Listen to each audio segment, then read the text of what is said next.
The Ride Home Rants podcast is brought to you by Reaper Apparel Company. Reaper Apparel offers a casual line of superb fit, finish, and comfort. We design for those who refuse to die slowly and choose to live untamed. For those who aren't afraid to face the dark, for the ones that thrive in it, and for those who can appreciate life through a grim lens. That's Reaper Apparel Company. Go to the link in the description of this episode, use the promo code Mike Bono, and get 10% off. Also, the Ride Home Rants podcast is brought to you by Tactical Brotherhood, all American-made apparel, which helps support the Second Amendment. You can also find all this in the description of this episode with the link Tactical Brotherhood. Part of every proceed does go to helping veterans. It is a very good cause. All American-made products made right here in Minnesota. Go and check them out. Use the promo code PATRIOT15 to get 15% off your purchase. The Ride Home Rants podcast wants to thank you for listening and let everybody know that we do offer monthly subscriptions to help support the show in other ways other than listening and downloading each episode. What you will get with each subscription is you will get bonus episodes that aren't released to everybody. You will also have a chance to ask me anything each and every month where I will put out a special episode just to answer your questions. You will also get more exclusive content that is not released to everybody. To subscribe to the show, go and click on the link in the description of this episode, and I look forward to your added support and to help us keep this show going. The Ride Home Rants podcast is also brought to you by Buddy's Beard Care. Buddy's Beard Care provides premium men's grooming products at an affordable price. Products are made in Ohio, and Buddy's Beard Care supports local. The majority of our supplies are from other Ohio-based companies. You can find them on social media at Buddy's Beard Care or online at buddysbeardcare.com. Use the promo code BONO15 and he will save you 15%. I've been using these products for a little over 6 months now, and my beard has never felt healthier. It has never grown faster, and according to my wife, it has never felt softer. Also, the Ride Home Rants podcast is brought to you by former guest of the show in Matt Landowski in Sweet Hands Sports. Elevate your game with Sweet Hands Sports. Our sports gloves are designed for champions, providing ultimate grip and durability. Achieve greatness with every match. Choose Sweet Hands Sports for the winning edge. Grip your victory at sweethandsports.com. Use the promo code BONO10 and he will save you 10%. He has sent me a complimentary pair of golf gloves. They are so comfortable, durable, and breathable. You won't find a better pair of gloves out there. Again, sweethandsports.com, promo code BONO10. Lastly, the Ride Home Rants podcast is brought to you by Deemed Fit, a clothing company from first responders for first responders. These products are so comfortable. They look great. They have great messages on them. They are provided to support first responders, especially those who worked through COVID. All of the proceeds are going to helping veterans and first responders with their mental and physical health. This is a great cause. I support anything that has to do with our first responders and our veterans.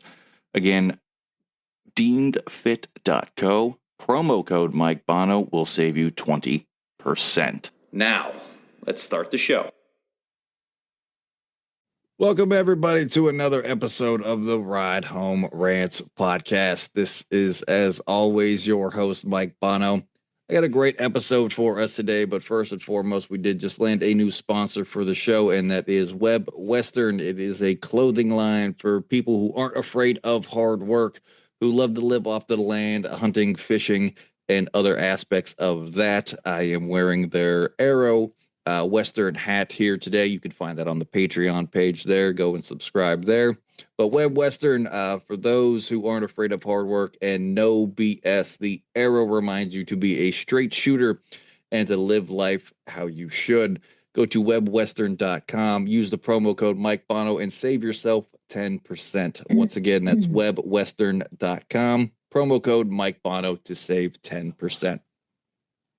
We have a great panel of guests here today, all of which are parents, and we are going to be talking all things about being a parent, getting just different aspects of the mothers and fathers and how those differ, and to just shed some light for new and aspiring parents out there. I have a panel of guests. I'm going to let them introduce themselves.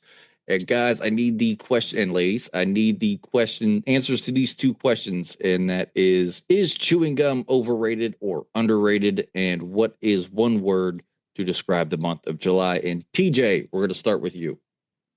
How you doing? TJ, thanks for having me. Appreciate being back. I'm excited for it. Chewing gum. No, it's not overrated. I think chewing gum's fine. I think people like it. Some people don't like it. I think you got flavors to it. I think you can help with the breath, help with, a little taste satisfying if you need it.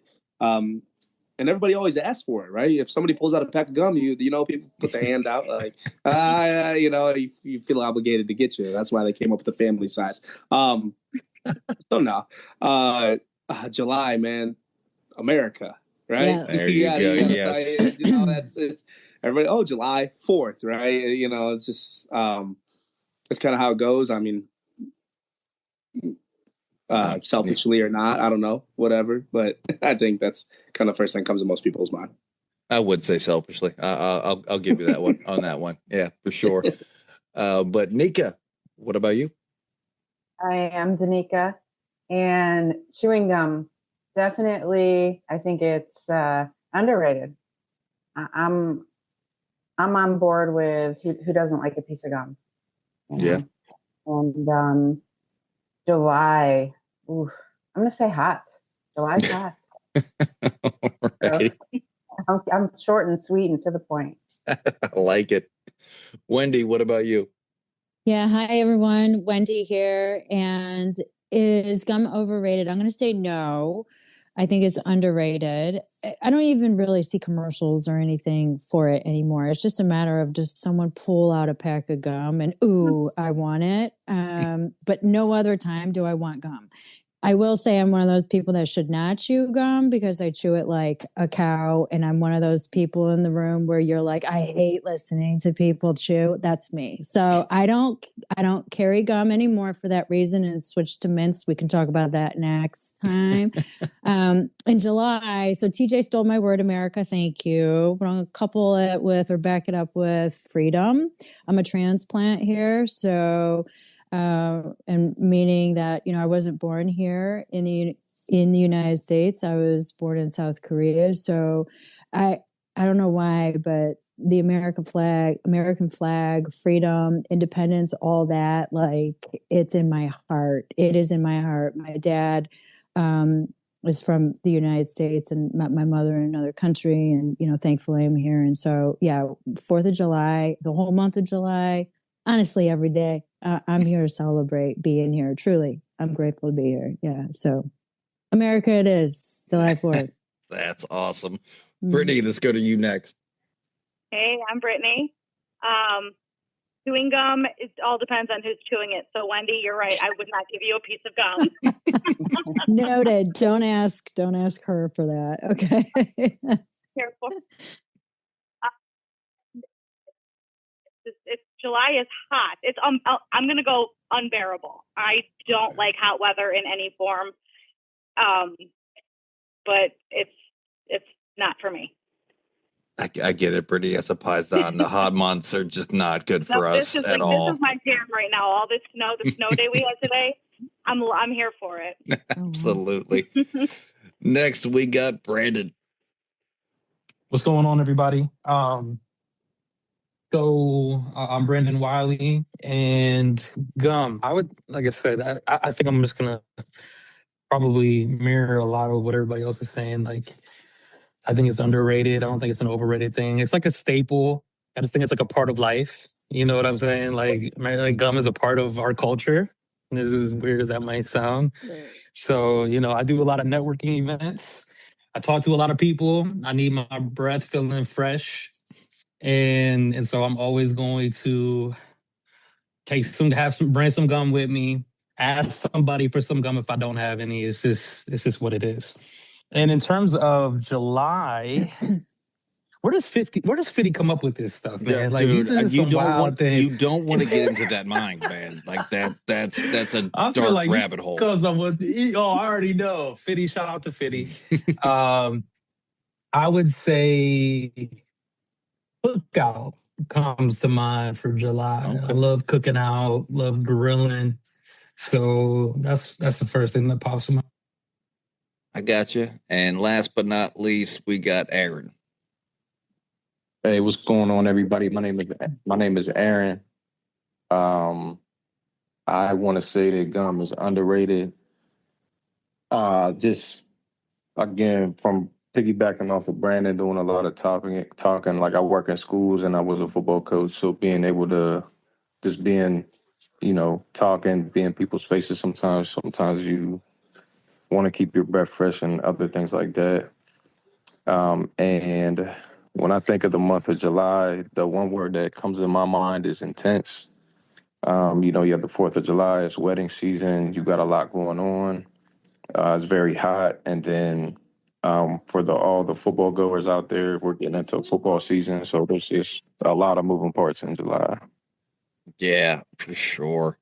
As always, everyone knows me, Mike Bono, host of the show here. Gum, I'm gonna shock everyone, and I'm gonna go overrated. Mainly because I can't chew it anymore. I've had some dental issues where I physically can't chew gum anymore. So for that reason, because I used to chew it all the time, I'm going overrated because I can't have it anymore. And July, everyone took a lot of good words. I'm going to go busy because there's a lot going on with the 4th of July holidays, cookouts. It's hot. Football season's getting into the swing of things. So it's a very busy month, especially for me as a comic. I try to get a lot of my shows in there. We're winding down near the summer months and everything like that. So it's a very busy month for me. But we're not here to talk about that. We're here to talk about being a parent. And we're going to go around the horn here. And Nika, we're going to start with you. And it's how many children do you have and how old are they? Well, now you're going to make me think because I feel old right now. Looking at everybody else, I have 3 kids. I have 2 boys, and my youngest is my daughter. And my oldest is Zach, who is 35. And Blake is 31. And Maya is 27. So, Okay. yeah, I have 3 grown adults is what I have. Gotcha. Brittany, what about you? I have 2 little girls, 7 and almost 6 at the end of January. All right. And Fry, what about you? So I have a 2-year-old daughter right now. Okay. I just got one. Okay. And she just turned on Alexa by herself. That's the first thing it's actually a first. She literally just did it. So That's funny. we're listening to the happy birthday song. So that's a little blooper you can put in there. I got you. Wiley, what about you? So I have 2 kids. My son is 8 and my daughter is 14 months. Okay. So we have a little bit of a gap there. So I forgot almost what it was like having a little baby. And I'm probably never going to have any more children after this. So I think it's about a wrap. Gotcha. I value my sleep more so now as a 37-year-old man than I did when I was a 29, 30-year-old man. So I'm tired a little bit. I feel that in my bones for sure. TJ, what about you? My son is 2.5, and this is currently baby month. So we will have one by the end of the month. Oh, congratulations on that. Wow, winter baby. Yeah, it's yeah, I'm getting my naps in, getting my sleep in now. It's like the hibernation of like sleep, you try to build it up so that you can use that energy later. So. Absolutely. Congrats though, man. That's awesome. Mm-hmm. Yes, yeah, congratulations. Sure. Last but not least here, Wendy, what about you? Yep, I have 2 daughters. I have one that is 24 and then another that is 20. My fiance, we live together, soon to be married. He has 2 boys, so I'm in a household with 2 teenage boys, which is a little bit of a shock for me, quite frankly, 14 and 16. So it's like I got a second time around, but with the other sex, and it's very different. Very different than 100%. girls. Yeah, so that's where I'm at right now. Yeah. I get that. I am probably the odd man out here. I have 2 stepdaughters, 25 and 24. And I also have my 16-year-old son as well. And my 24-year-old stepdaughter is going to make me a grandpa in May for the first time. So Congrats!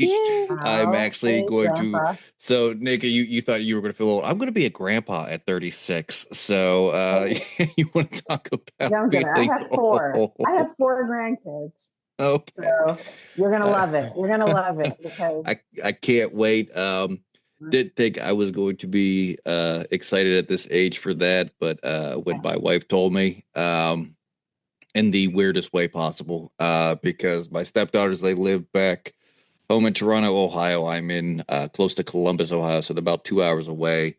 And my wife called me at work, and she never calls me unless something is wrong. And when I answered the phone, she said, "Well, do you want to be called Grandpa or Pawpaw?" And I instantly went to my 16-year-old son. I don't know why. somehow. And my only response was, "I beg your pardon." And then she had to like settle me back. I was like, "No, the girls. It's I was like, okay." That's funny.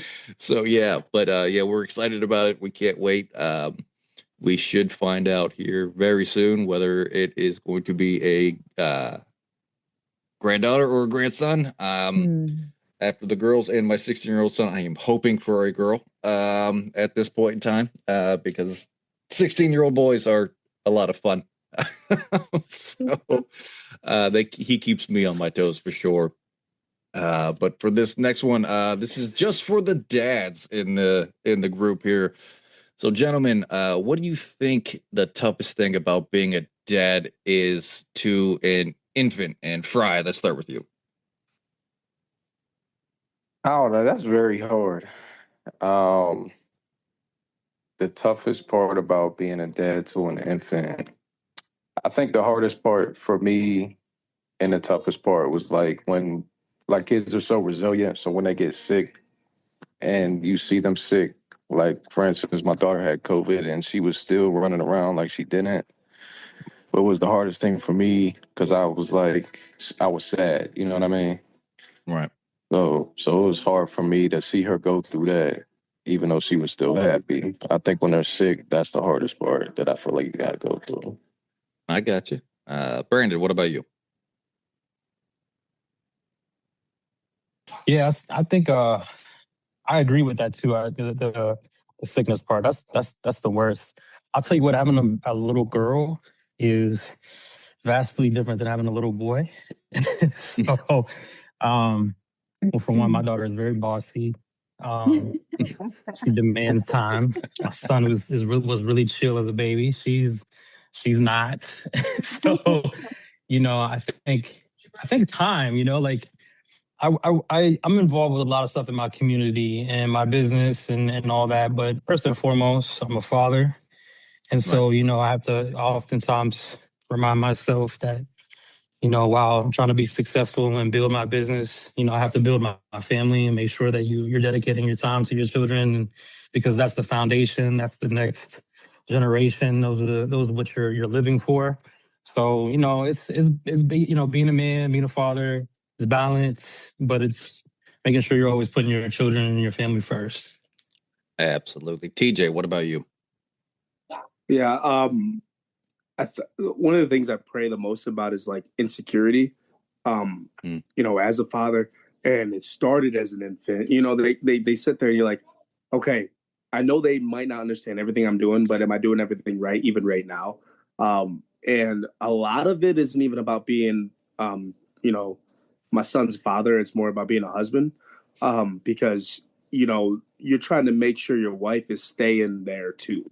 Is making sure that she's so taken care of, and that was the hardest thing for me. It's just that balance of I'm doing okay. I'm gonna make mistakes. Everyone knows that, but also am I just doing what I need to do right now in this phase and this step so that I can get to the next phase and be able to be okay. There's no rule book, there's no playbook, there's no, oh, this is how you do it perfectly. But, in our mind, I'm trying to find it. So I think just that insecurity a little bit about, what am I doing? What can I be doing better? Was kind of the hardest thing for me. Yeah, I'd have to agree with that. As a dad, it's just the wanting to do the right thing so that your child sees you doing the right things. Yeah, you're gonna mess up. You're gonna make mistakes. Everyone does. We're all human. But how do you come back from that and let them see you bounce back from that? I think is the biggest thing for me.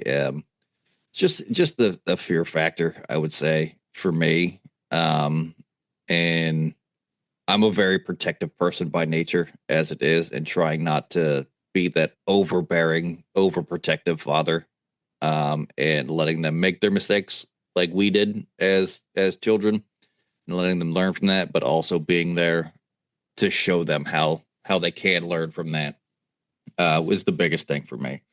And ladies, we didn't forget about you, so we're going to ask basically the same question. What do you think the hardest thing about being a mom to a toddler is? And Nika, let's start with you. Oh boy.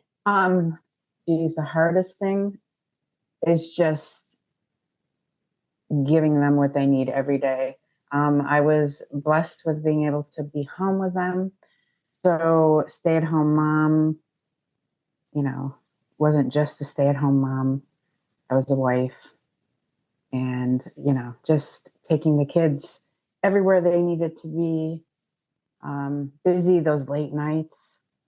I tell you, my kids never wanted to sleep in their bed. So yeah, that was always an issue. So very little sleep, and there was no rest. As soon as their little feet got up and hit the ground, that meant you were up and you were just up and running. So just holding down the fort really was, probably the hardest thing on a daily basis, because you get no breaks. There is no timeout. Right. When you have 3, there is no timeout. So you do it. You do it. You love them as much as you can, and that's kind of, for me, just keeping up. Absolutely. Brittany, what about you? Same. Being the default parent. I'm blessed to be stay at home for the first 5 years as well, and it's never ending.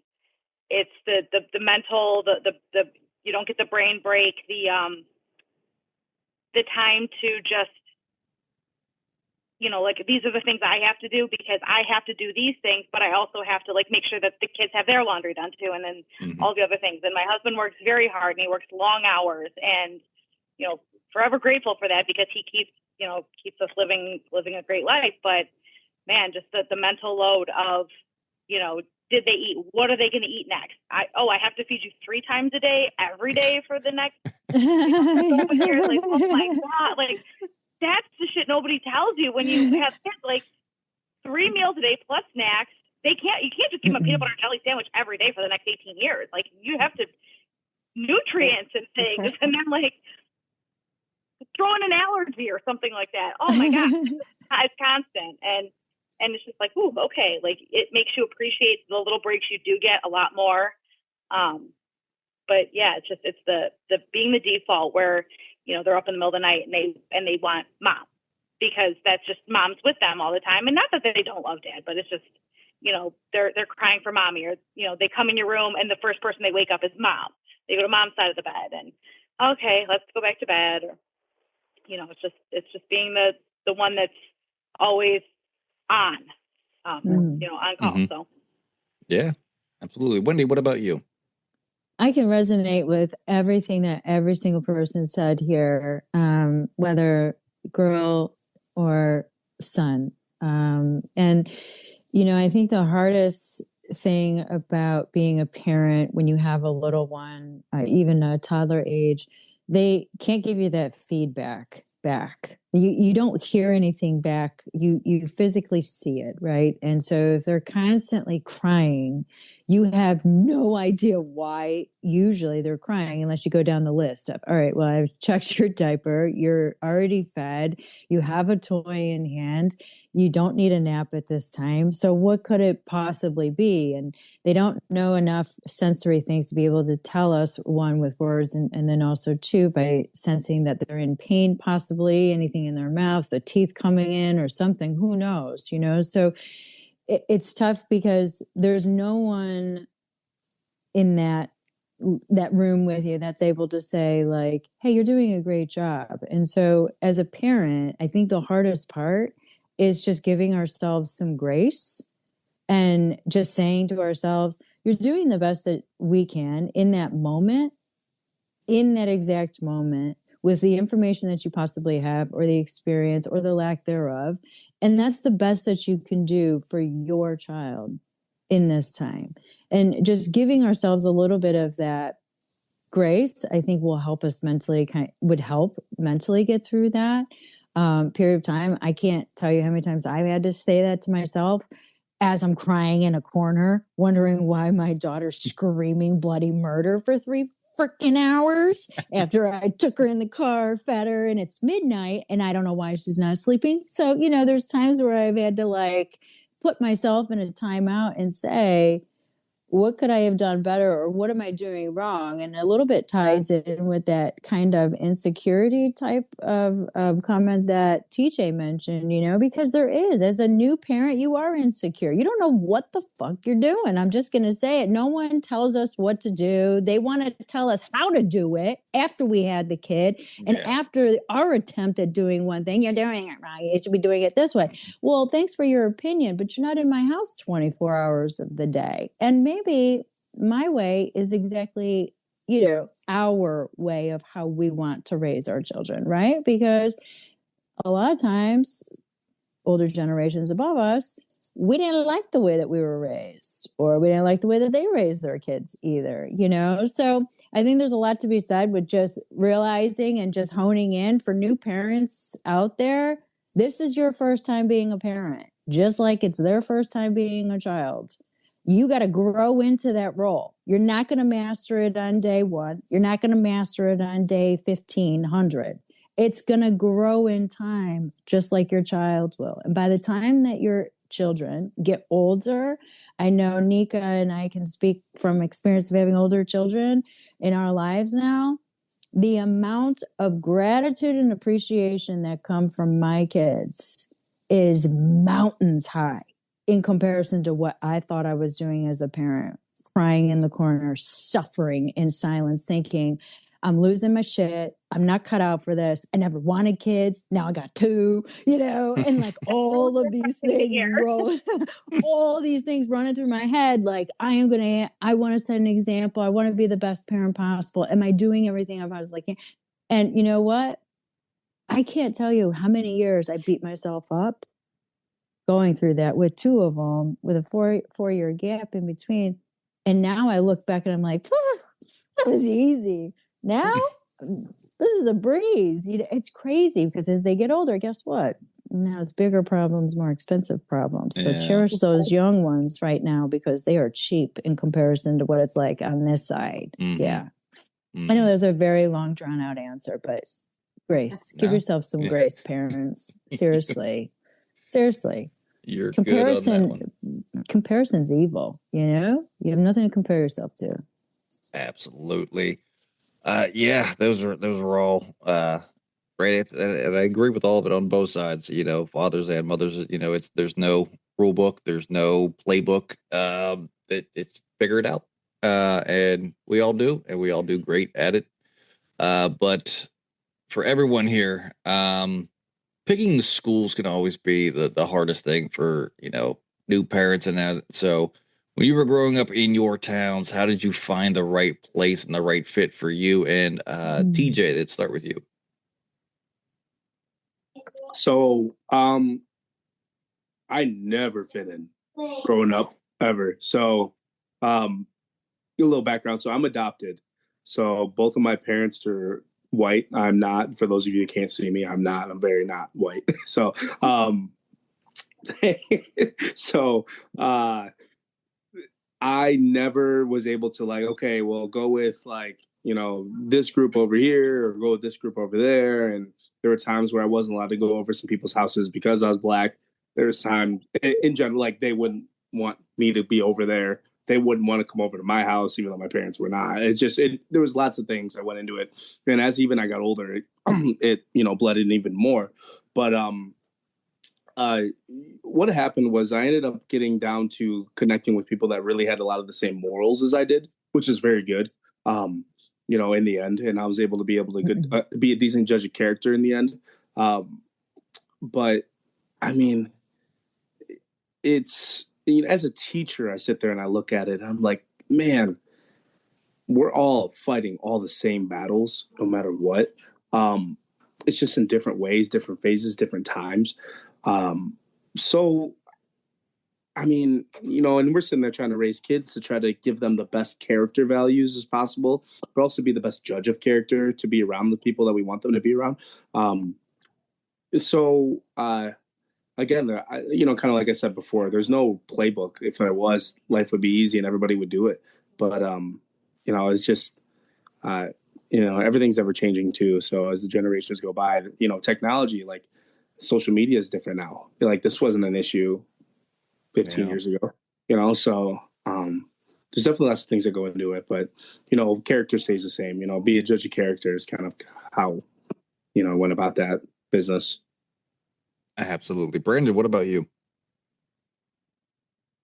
And just for clarification, you said, how did we pick our school? How do you pick the school for your kids? How do you pick the school for your kids? So I have a similar story, for me. So I'm biracial, and my dad is Black, my mom is white. My children are also Spanish, Cuban, Puerto Rican. We have a whole mixture. It's United Nations up in here. Absolutely. You know what I'm saying? So I had a hard time fitting in my area, and we have Sharon. I'm from the Sharon Farrell, Pennsylvania area, and it's a small town, but there's a lot of interesting culture and diversity there. Certain cities we're all close together, but it differentiates vastly in regards to demographic. Here, it's a little bit more. I'm gonna say Erie's so much bigger, but it's bigger than Sharon and Farrell and Hermitage.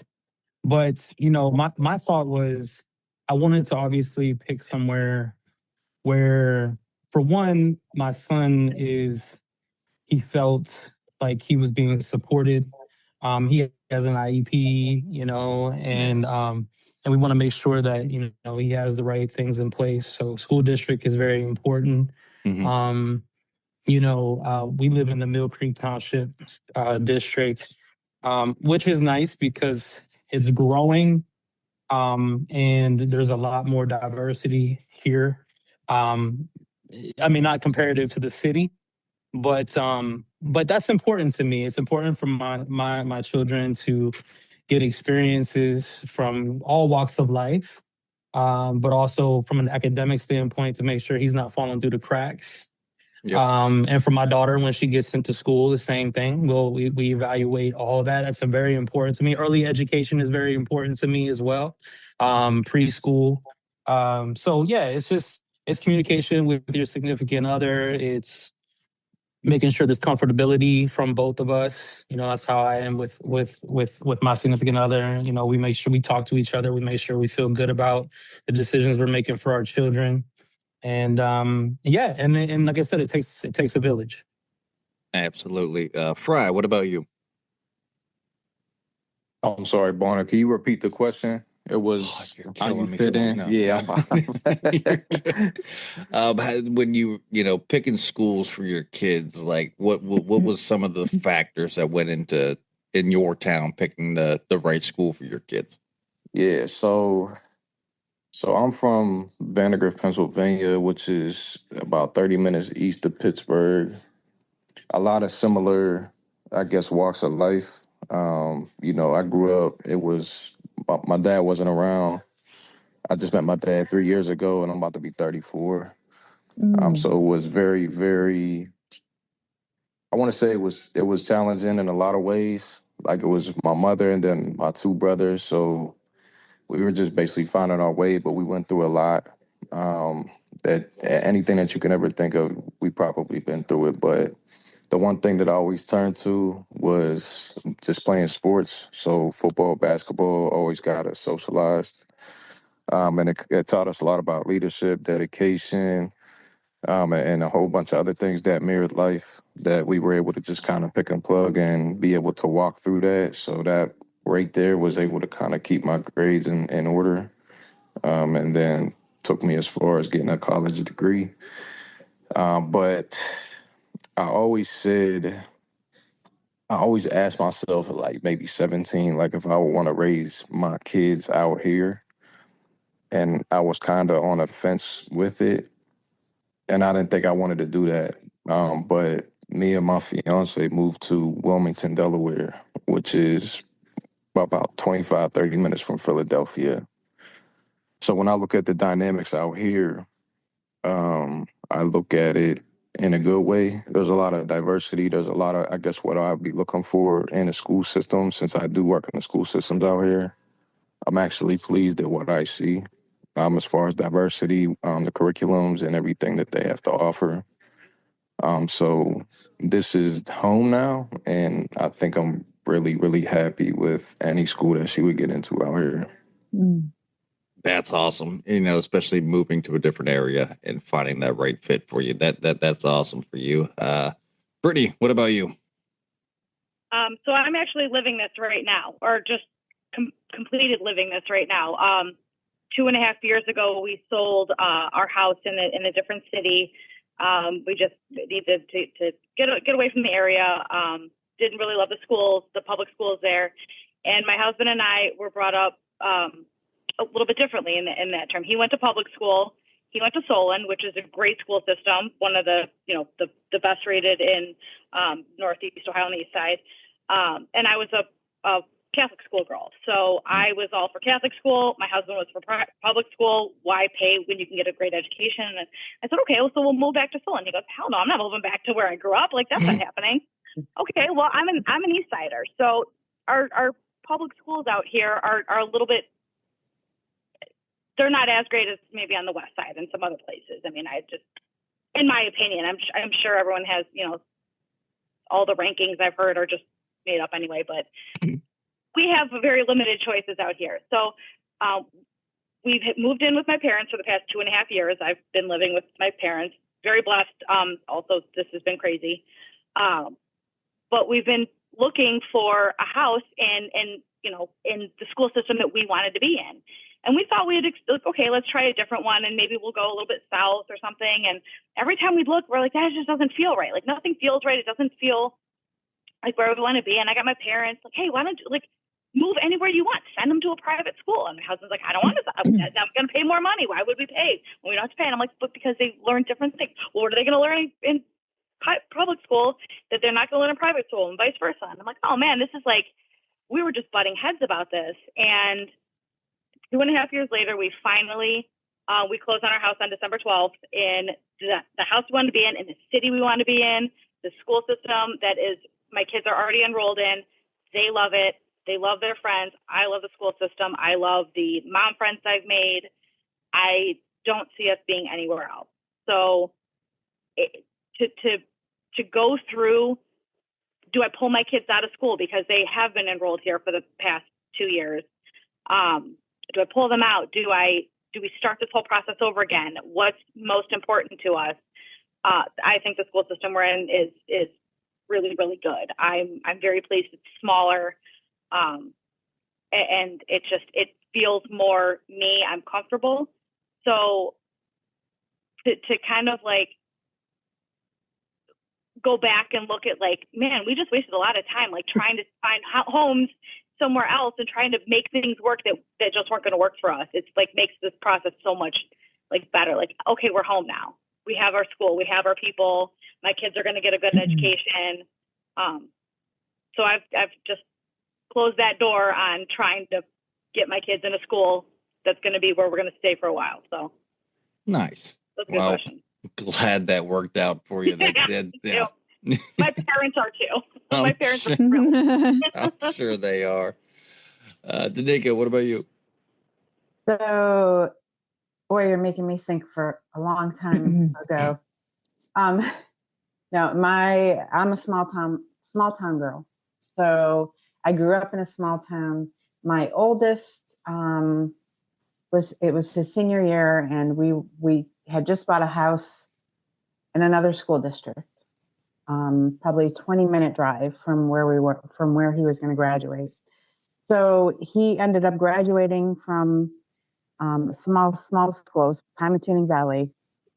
I think their graduating class was like 120, so very small. And that was the same school that I graduated from. My middle guy and my youngest went to the new school, which was a little bit bigger, but it wasn't huge. I think maybe graduating class of 200. So I felt like it gave a little more opportunity in a lot of ways to them without having, big city school feeling. And so for me, that was important.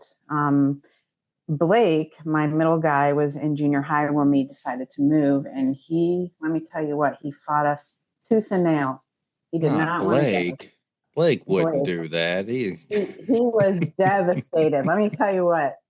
So he was in 7th grade. He had some good friends where he was, but we weren't going to base the rest of our life on his friends, right? Right. So best thing we ever did. We moved. The kids made friends. They flourished. They had a lot of opportunities that they might not have had in the smaller school. So, yeah, I mean, when you know. Yeah. I feel like if your kids are coming home happy and, life is good. Right? Absolutely. And for the new listeners out there, Blake, Danica's son, has actually been on the show before. He's a big fan of the show. Blake Perry. He was on, I believe, in season 1 or 2 of the show. So that's why I know Blake, and I knew what she was saying there with that one. But Wendy, what about you to round this question out? Sure. So I do want to say this, Brittany, I just want to add on, the school district that you're in is basically as an equivalent to putting your kids into a private school. That's the comparison for the outside public, just so you know. Well, that is me too.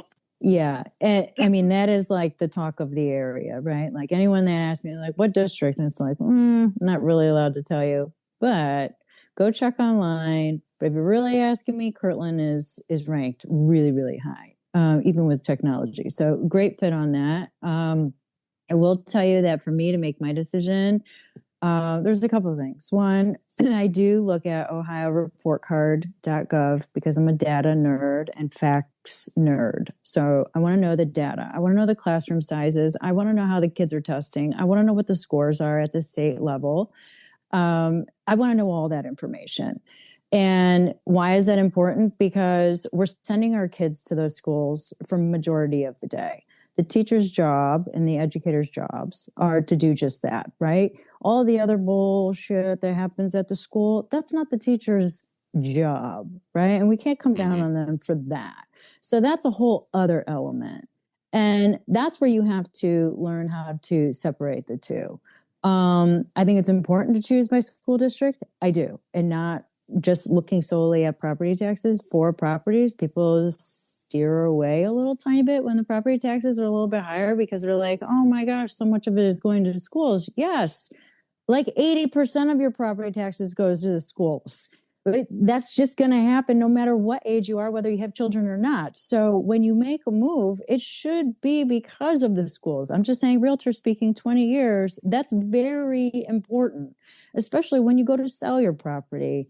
And the other thing is too, is I have relationships that I made from my elementary school that I'm still in friendship with.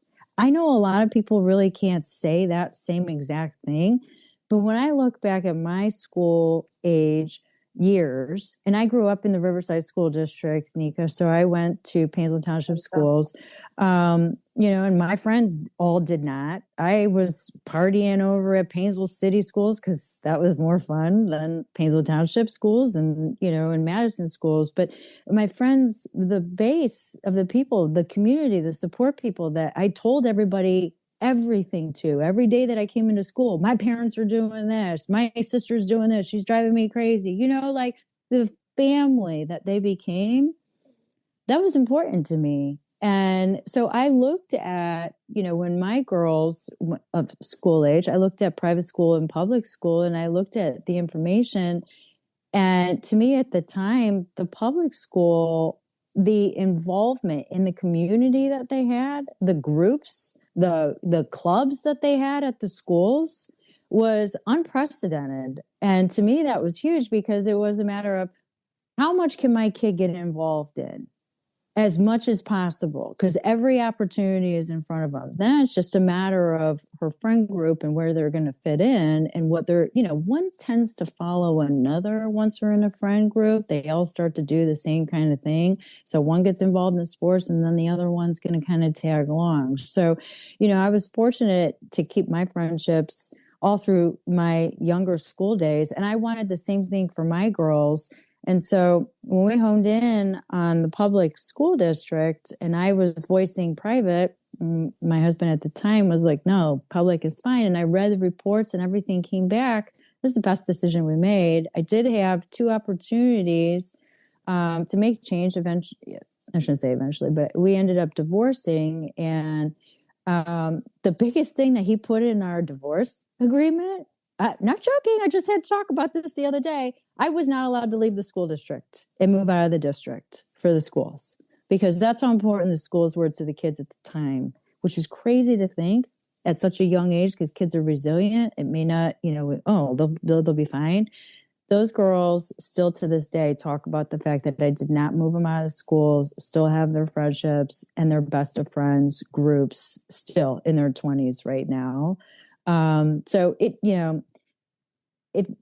if you can find the best school that can support and check a lot of the boxes in your own values, your own home life, and how you handle your life for your family, then you'll find the best, support group for them and community for them. I think, it's priceless. Truly, it's priceless. Plus, they were both involved in the schools as much as they possibly could be too. And I think when we move kids around and there's things that may not be of interest or there isn't enough groups or things for them to do at the school, they're kind of checked out. Their interest isn't there. They're not really giving it their all either if they don't have that.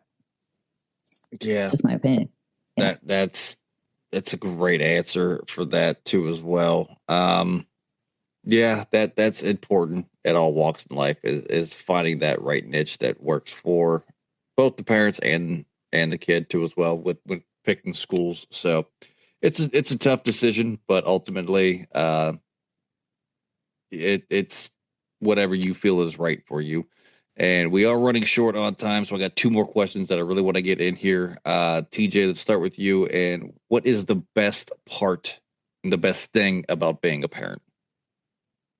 The fact that you come second. Everything you do every day, you think about how can I do better for them? And it makes you a better person. You sit back and you're like, listen, I may have lived this way. I may have done these things, may have made these choices. And now I don't matter. And in the sense of I need to be the best version of myself to be able to give the best version of myself to my kids so that they are better than I am. So the fact that I come second makes life a little bit easier. That's an awesome answer. Off the rip, that's an awesome answer. Well, guys, try to top that. But Brandon, what about you? I just enjoy the. I just think it's such an important role. You get to be a model, right? You get to help shape another or other human beings, and there's a lot of power and strength in that. And um, and of course, you got to pour. In order for you to do that, you got to make sure that you're personally well too. You got to make sure you're taking care of yourself. You have to make sure that you're being intentional about what you're doing. But there's no greater feeling than coming home, seeing your kids run up to you and happy to see you and feeling protected and feeling safe, and looking to you as a model figure, to help guide them and lead them into the adults, into the people that they'll eventually and are growing to be. So it's the ultimate role, and there's nothing else that tops it. Absolutely. Fry, what about you? Yeah, right now, I think the greatest thing is just being in the moment and being present. I've spent every day that I get and every moment that I get, I spend it with my daughter, and there's just not a moment that I don't take for granted. You know what I mean? And then just to watch her grow up, like I feel as though, like right now, like I've spent so much time, and I'm gonna continue that, but it's just me living, knowing that I won't have any regret, being like, oh, I wish I would have been home. I wish I would have did this. I wish I would have did that. But I'm living that, and then as time goes on, like Brandon said, just setting an example, being a role model. I come through the door, she's excited to see me. That makes my day every day. So, Yep. Absolutely. Brittany, what about you? That reciprocal, unconditional love. That no matter how shitty we are to each other, how bad of a day I'm having, and how much yelling I'm doing, or my 7-year-old, she's in her teenager mode and she's yelling at me. No matter what happens, it's I love you, mommy. I love you, baby. I'm always here for you. It's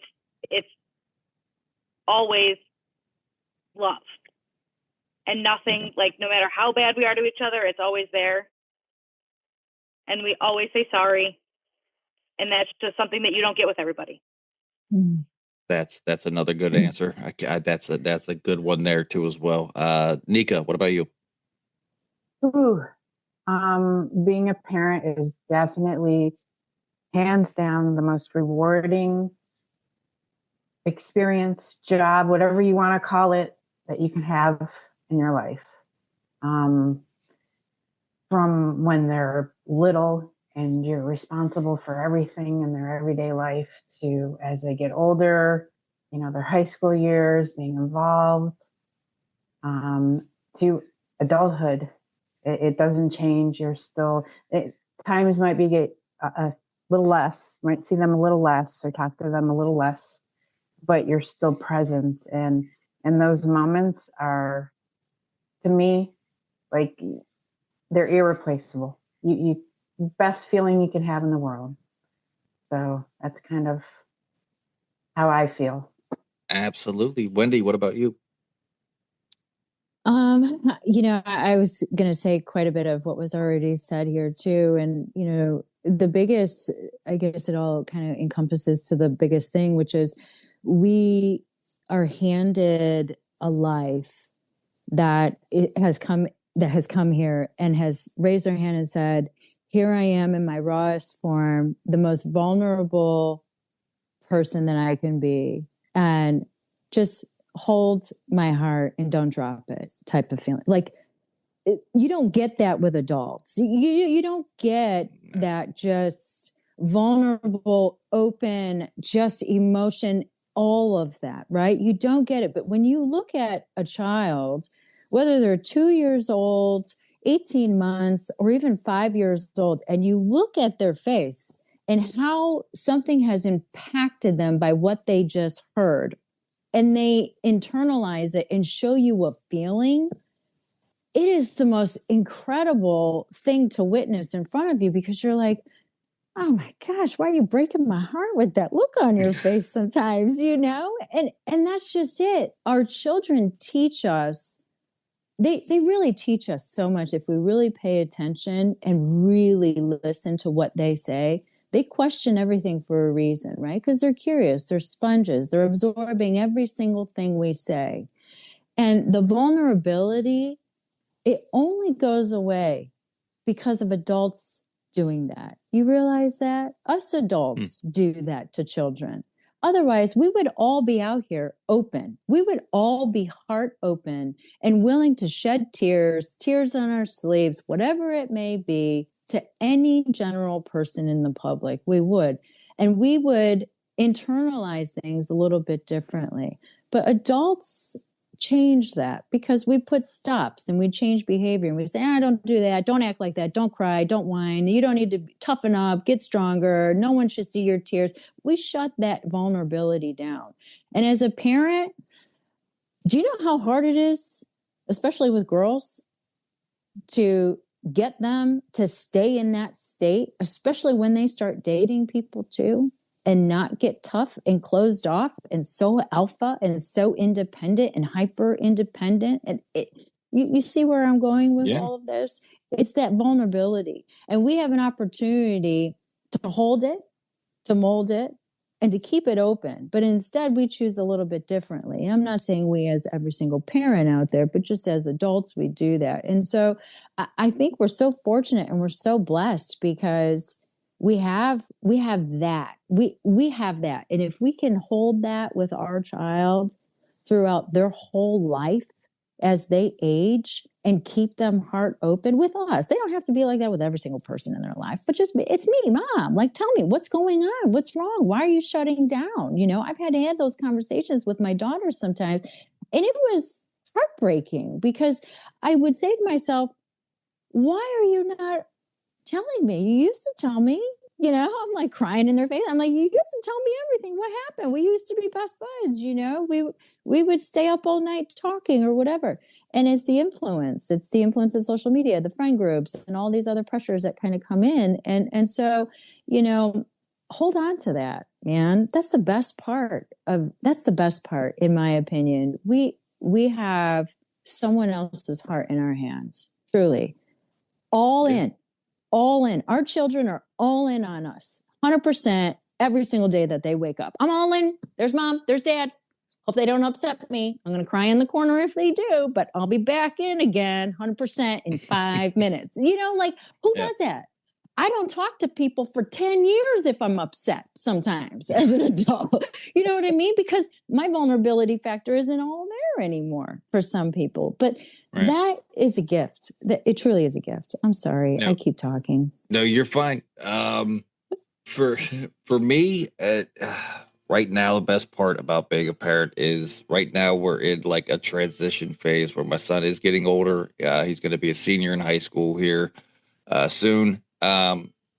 Becoming his friend more than his father. We have bonding times where it's Father Sundays and we get to hang out and just be together with each other. And we had to make an hour drive this past weekend, and just being in the car and being with him and actually just sitting and talking like I was talking with one of my buddies. We were talking about sports, and people in Ohio are going to hate me, but it was during the Ohio State-Michigan game. I can give a shit about either of those teams. So, well, we won. And yeah, he was looking up scores and he was keeping me posted while we were driving, and we were talking about the games that were coming up, and we were getting to talk about stuff like that. And he forewent his junior football season. Now he's thinking about getting back into it for his senior year and that. And as a dad, I love watching him play on Friday nights and everything like that.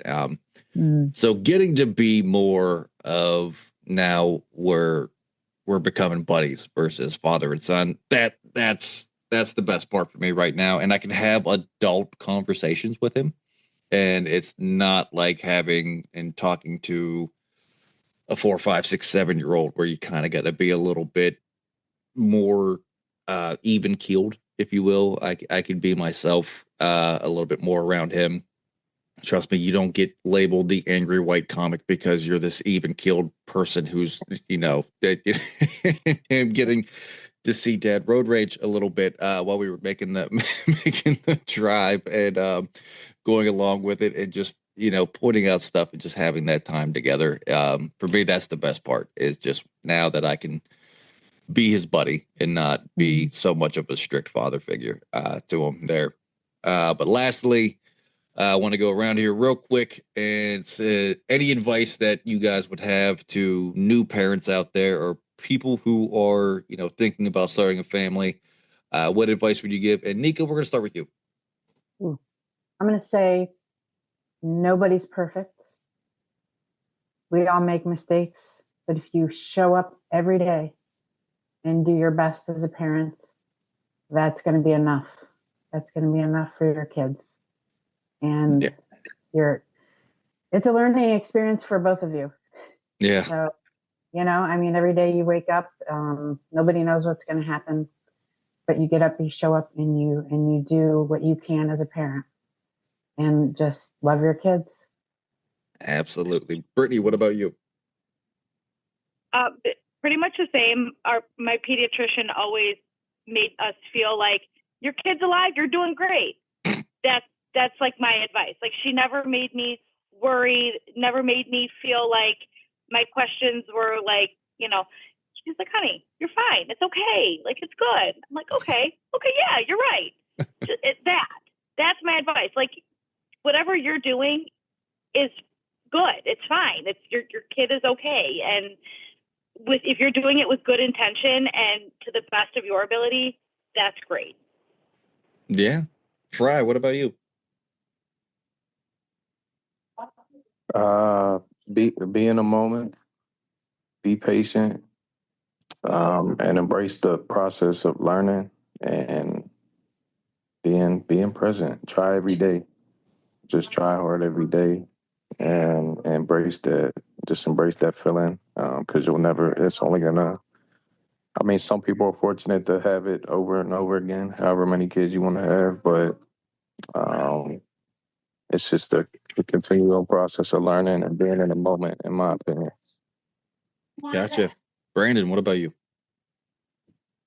Yeah, I mean, you can't chat GPT this shit. You know what I mean? This is just like this it's a trial and error process, man. You know what I mean? Like, you could, you can ask some questions.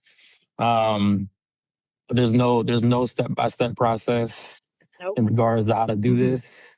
I gotta, I'll piggyback off of what Brittany said too. I've had this similar thing. Hey, kids alive, you're good, you're a good parent, you care, you love them. That's where it comes down to, is that unconditional love. If you have that, if you possess that, everything else will come. Like, just love. You know what I'm saying? At the end of the day, that's what it's all about. From the moment that my son and my daughter were both born, or from the moment that I knew that they were even existing, they were conceived, and I knew that they were there. It was unconditional love. And then the moment you see them, it's like a love that you never experienced, and you want to make sure you take care of them for the rest of their lives. And so you continue to model that, as I said before. You're going to create great human beings. You're going to create a loving, just be intentional about your environment. Make sure that they have the right things in place and that they know that they're cared and loved for. And give yourself some grace. I think that I've heard that a couple of times. Give yourself some grace and kindness and love. You're doing good. You're going to be a good parent for those who are upcoming parents. Just trust the process. Gotcha. TJ, what about you? Yeah, so every day is another day for your children to follow in the footprints that you leave for them. So you're doing a good job. Just lead the way. Don't be afraid to ask for help, because you would want your kids to ask you for help. So don't be afraid to ask for help. And if there was a right and wrong answer, everybody would be a perfect parent. There's not. And every situation isn't perfect. So do everything you can to do everything you can. And your children will appreciate the effort, and your children will appreciate the fact that you were there. And in the end, they'll come back and look, hey, we struggled here, we struggled there, but you were there beside me in my whole journey.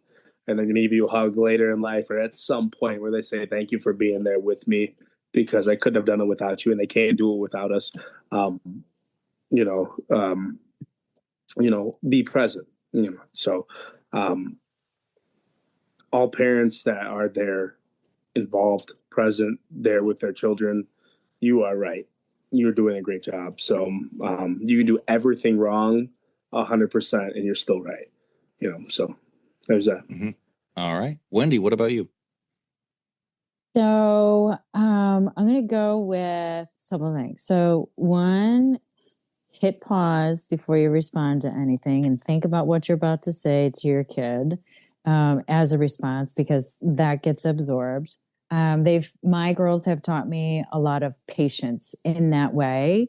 So I've had to remind myself constantly before I say anything, I'm going to hit pause. I'm going to think about what I'm going to say and how it's going to impact them. And then I'm going to say it. So that was a big one for me, teaching myself a little bit of patience. The other thing that was really big for me was just making sure that I had a daily check-in with my girls, especially as they got older, as they became those teenagers, and mom's not cool anymore. So I'm going out with my girlfriends and we're taking your car for 4 hours driving around doing nothing but getting soda pop. I mean, like that's what my life became. Right. And so I missed my girls. And so how do you make time for them, especially once they start getting into those teenage years? You just do. So you need to sit down, you need to have a check-in, and you need to have some sort of communication that works best for both of you and realize what that is. I have one that does not like to be on the phone and the other one that will only text me. If my phone rings from her, I think it's someone else calling me from her phone because she just doesn't call me ever. It's not her best way to communicate. And my oldest loves to write. She doesn't have enough in herself to sit in front of me sometimes and be so open and vulnerable to talk about her feelings. And as a parent, I'm getting a little impatient, like, just say it. Come on, say it, And so I had to learn to get patient. But then I also had to say to myself, what's the best way that you want to communicate to me? Because clearly this isn't working. And instead of getting upset with you over it, just you tell me what works for you. And that girl wrote me letters and stuck them underneath my pillow once a week. And they were so heartfelt, 3 pages long, just all of the pouring out. And then I'd see her go talk to her the next morning after I read it, like, oh my gosh, I love your letter. Thank you so much for sharing all this with me. And she's like, you're welcome. Walks away. Nothing, just, because some people are face to face, some are on the phone, some are right, whatever it may be. But we had to figure out a way to communicate best with one another in order to keep our relationship going and our check-ins going, right? And so now as she's older, guess what she gets from me all the time? Journals. She gets lots of journals, beautiful pens, stationery. You like to write? No problem. Draw too. I don't give a shit. I'm buying her all kinds of artsy stuff because that's her way, My other one, she wants technology. Got your new iPad so you can text me. You can FaceTime me on that too if you want, but she won't even do that, So okay. It was just kind of like dialing in and just reminding myself, how do I keep this connection going with them? It goes along with being present and just figuring out what is the best way to do it for everybody. Really... Yeah, absolutely. Those are all great pieces of advice. Mine is probably off the keel because it is me and it's the way I am, but it's embrace the chaos. Become an agent of chaos because that's what it's going to be. Kids are chaotic, they're energetic, they're fun, they have a motor that doesn't stop, and as we get older, that motor slows down a little bit. I've said when I hit 30 years old, that check engine light came on in my body and it hasn't turned off yet. So just embrace that chaos and be an agent of it, and you'll have the happiest of lives with your kids. That would be my advice. Just lean into it and just be there and do what you can for your kids. But with all that being said, that is actually going to do it for this week's episode of the Ride Home Rants podcast. I want to thank all of my guests, Wendy, Nika, TJ, Brandon, Aaron, and Brittany, for being on the show here. It was a lot of fun getting to talking here, everybody's different aspects about being a parent. And as always, if you enjoyed the show, be a friend, tell a friend. If you didn't, Tell them anyways. They might like it just because you didn't. That's going to do it for me, and I will see y'all next week. The Ride Home Rants podcast is brought to you by W Energy. Energy drinks made for gamers, streamers, and podcasters alike. For gamers, streamers, and podcasters alike.